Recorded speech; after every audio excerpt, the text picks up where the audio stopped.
2006 Bemba tindi vraiment batunaye pour série wana pour peuple congolais azobenga Jean-Pierre Bemba Charman Igwe atinda batuna marche oyo le 30 juin bokende boluka Fati bakomando Jean-Pierre Bemba bakutana na Fati boy bamonene lungia mwana mwasi akufara fasa Fati Fati akufa na lisasi te na koyebisa yo lisasi ezwaka ete soki te mebo tuna sing song te chargeur moko ezokota 32 bal ayango ntina kita Tshisekedi na peti nyonso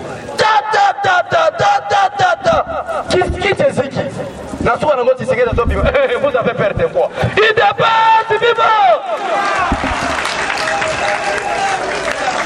il dépasse vivant mutu azoporte vision nzambe mpo na peuple na ye akufaka te na ba politiciens nyonso tous les politiciens congolais ça j'ai même en tête à couper sont très mal éduqués et indisciplinés politiques voyez yo mutu musala nyonso so sala sengelo sala na parrain tuna bango ba parrain na bango na président na biso Tshisekedi Félix parrain na ye mentor na ye Tshisekedi wa Mulumba tuna Martin Fayulu parrain na ye nani tuna Jean-Pierre Bemba parrain na ye non ba commerçant faillite baningi ba ya ko sala politique IDPS viva Yangwana Fati nazoka mawa baviena nga bazawa botuna ba parlementaire debout nazota la élection en 2018 ba parlementaire batie 1000 bafuteli nga billet na keti bandundu vide si boyoka bazota la ba commentaire Martin Fayulu gagner bandundu na bandundu place Martin Fayulu gagner na vila Kikwit mais na vila bandundu vide était Félix Tshisekedi lo Azo kolo pape réclamer la vérité des signes. Au lieu de commencer d'abord à réclamer la vérité d'une famille, Azo kolo réclamer la vérité des signes. Voyez, avant la vérité des signes, c'est une vérité des parents. Qui est tes parents? Bomba. Nakutana na Fati tena tuneke Félix Tshisekedi mboka nona ni tata nona. Mais du fait que la moni que IDPS est un seul parti politique où ils ont linga changement ça na mboka. Et Tshisekedi na yeba qui est mon leader. Na sali ba enquête bandeko ba yebi Fati ba l'homme place on a bebisa. Boyebi singa ki place on a bebisa.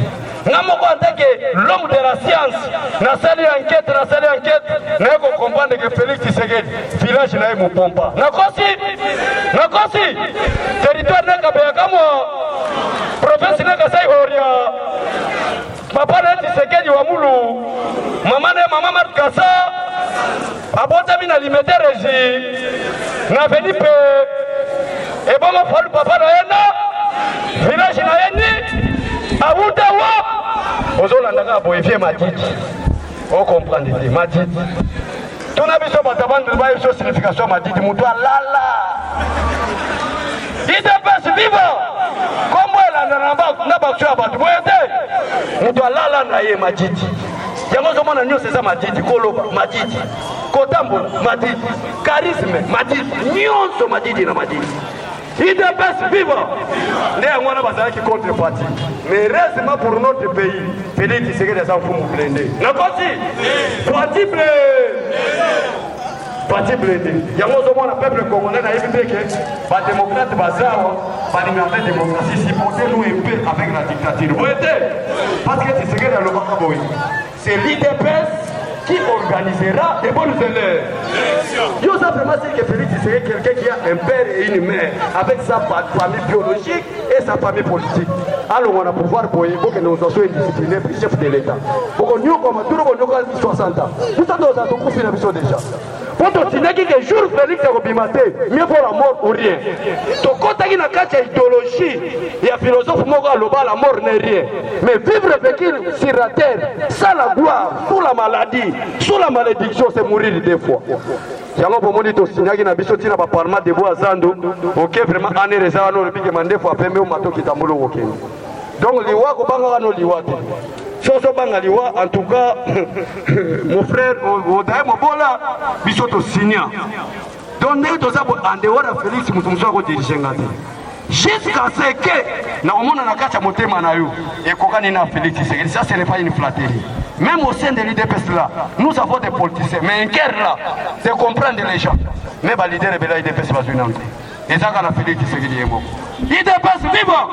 Ça on a qu'on le pas essayer à la bureau à Yoka. C'est Yoka c'est la cause. IDPS viva! Félix Azana nous est mort, visionnaire. Muto Tshisekedi atikeli biso cadeau.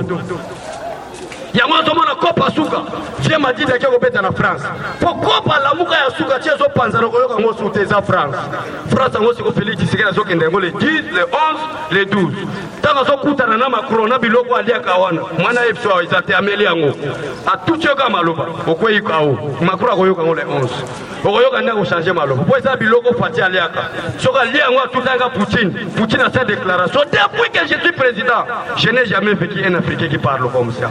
Eza babiloko toliaka fati aliaka ngo babiloko wana yango na koloba ke bo supporter un peu dictature. On ne peut jamais accepter la lutte de 40 ans au pouvoir à 10 ans. Yango na lui pour supporter si ça se rappelle il faut faire simple mathématique 40 ans multiplié par ça fait 80 nakosi.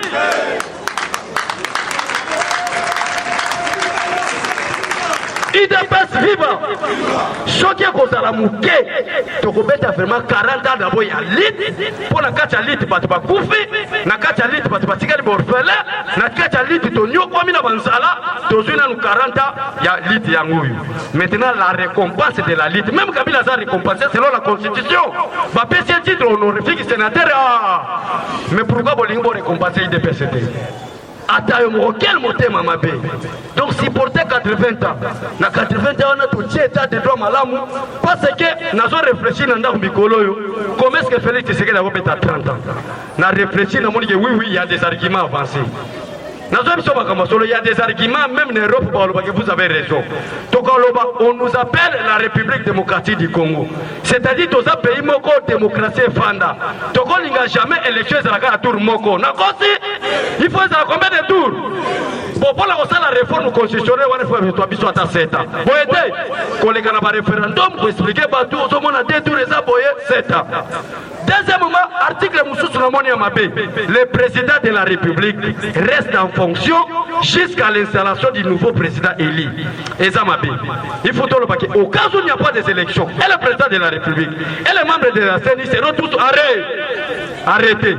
On est à 15 ans. Donc 15 ans à 7 ans, et ça déjà 22 ans, il y a transition. Dans 10 ans, il y a démocratie, il y a élection. Il y a 32 ans, après alternance, et il y a il y a IDPS viva! IDPS viva! Tout bateau, nous sommes excusés dans la terme, tout bateau. Surtout les parlementaires depuis tout bien avant tout bateau. Parce que quand un homme ne respecte pas les principes établis, il n'est plus moutou, il vient comme moutou. Il n'est plus moutou, il vient comme moutou. Tout bateau à la mouka ou pas penser à la banque. Bakopanzana, croyez-moi bakopanzana. Yango zomona, yé na France, vient à biso sa côté ka pétrole na France. Alobi boy, ezala Bemba, ezala Katumbi. Bako sala jamais ezala leader. Vient à biso pe akena Goma ndiatie biloko. Alobi comment est-ce que vous êtes un président et vous voulez aussi être porte-parole de l'opposition? Bapanzana ba salini. Chiko ya basangana ki bango nyonso biso to battre bango. Et bongo sikoyo bapanzani. En tout cas soki ozala muke Félix Obimana 98%. Et c'est une position te. Nakosi bayo baza d'accord pas manifester c'est la démocratie. Voilà le président de la République si vous nous suivez, vous êtes président en vie. Il dépasse vivant. Parce que la démocratie c'est la loi de la majorité. Il dépasse vivant. Donc dans le monde entier. Et ça les longs musu na lingana lobena na combattant peuple congolais. Mutu moko abomela biso Tshisekedi wa mulumba te.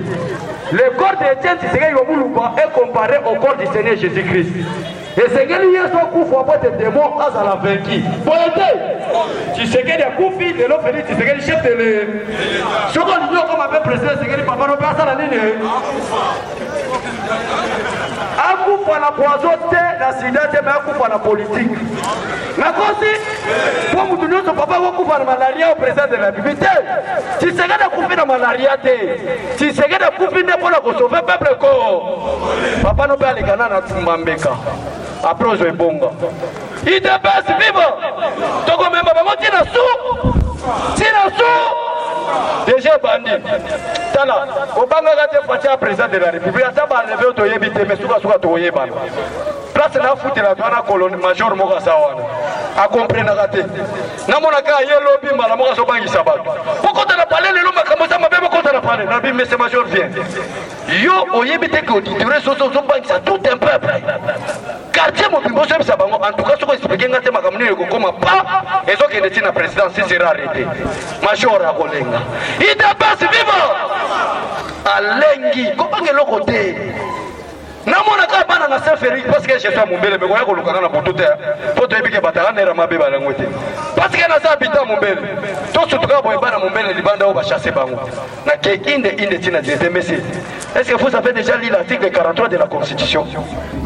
Ce n'est pas une innovation du président de la République, non sa créativité, mais c'est un droit constitutionnel, la gratuité de l'enseignement. Directeur le bino, ils sont venus à Redanga, vous avez de la chance. Pour ceux qui ont pour la gratuité, papa, car les locaux sous cette ouana. Mouka. Il dépasse vivant. Toko kende na bamoti na so. Ya mwana peuple congolais na boye biso boye. L'homme qui fait les changements et l'homme qui bosse à l'ongola, c'est le tribalisme. Mouton a changement à l'homme qu'il faut à la place qu'il faut pour le moment. Et les 10 ans qui viennent encore, c'est Félix Tshisekedi. Alors, yo zao, soza muluba, kuleto yawa poza muluba. Nana chanja nanga bongo. Yawa feti wetu ozo nsombo jimai.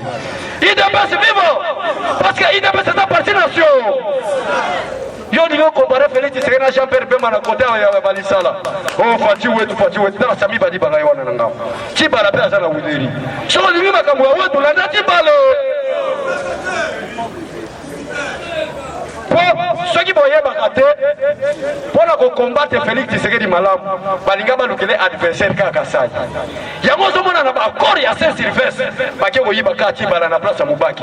Parce que Mouba Tibala le corps à Kasaïen, Toyiba Keke Baluba Bayako le Bélabiso Baoué Touawa.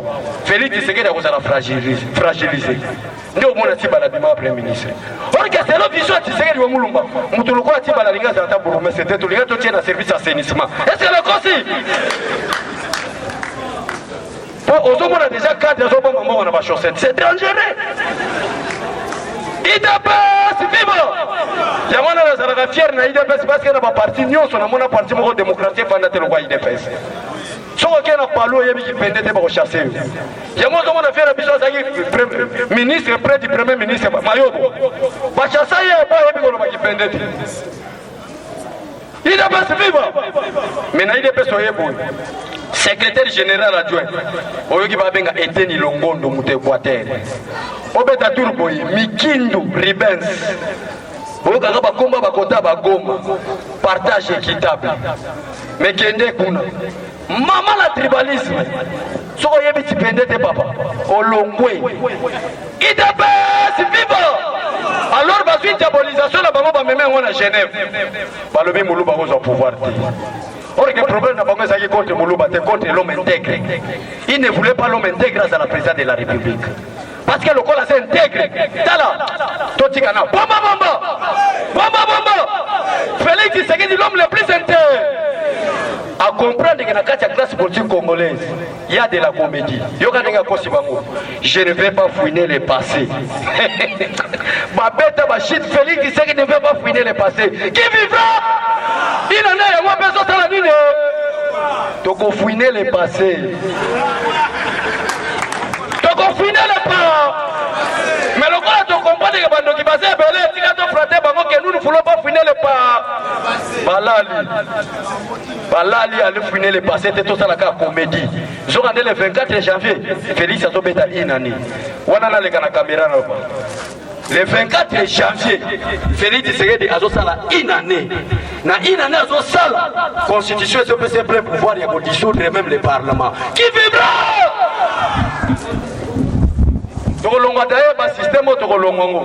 Notre président va nommer même le président de l'Assemblée nationale et le président du Sénat parce que tout est l'homme qu'il faut à la place qu'il faut. Je salue maintenant le président de notre parti, de notre président de la Ligue des jeunes, M. Emmanuel Diogo. Il dépasse vivant. Bomba bomba. Bomba bomba. Les lois n'ont pas été pour chiter. Tout la manifestation à Bisso. Baba Kyungu. Baba Kyungu d'Équateur, na Katanga, a sali déclaration officielle, a déclaré Boyi. ndenge tozali boye na Katanga na 2023 candidat si aye c'est Félix Tshisekedi lo aboué.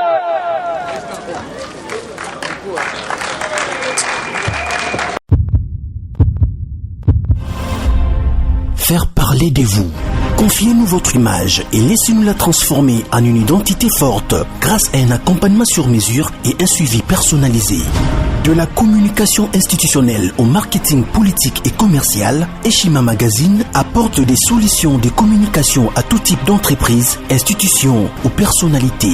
Notre parfaite connaissance des outils de l'information et de la communication, mais aussi notre expertise, sont des atouts pour vous conseiller en proposant des solutions efficaces afin de rendre votre communication adaptée, maîtrisée, attractive et persuasive. Tout un champ de stratégies de communication. Magazine congolais d'information générale, Eshima Magazine bat au rythme de l'actualité. Impartial, documenté, instructif, Eshima au cœur de l'info. Communiquer de manière impactante nous exige une analyse approfondie de besoins, des objectifs et des cibles. Eshima Magazine assure l'intégralité de la promotion de vos projets, de leur conception à leur réalisation. Conseil en stratégie de communication et publicité, désir de partager, ambition de convaincre. Faites-nous confiance. Nos méthodes de travail, notre rigueur, ainsi que nos compétences comme identité de support des communications font de nous le magazine de référence. Retrouvez Eshima Magazine au 4012 avenue Ouya dans la commune de Kintambo à 2 minutes de magasin. Contact eshima-magazine@hotmail.com. Téléphone plus 243 85 11 34 444. Eshima Magazine, un nouveau standard d'information.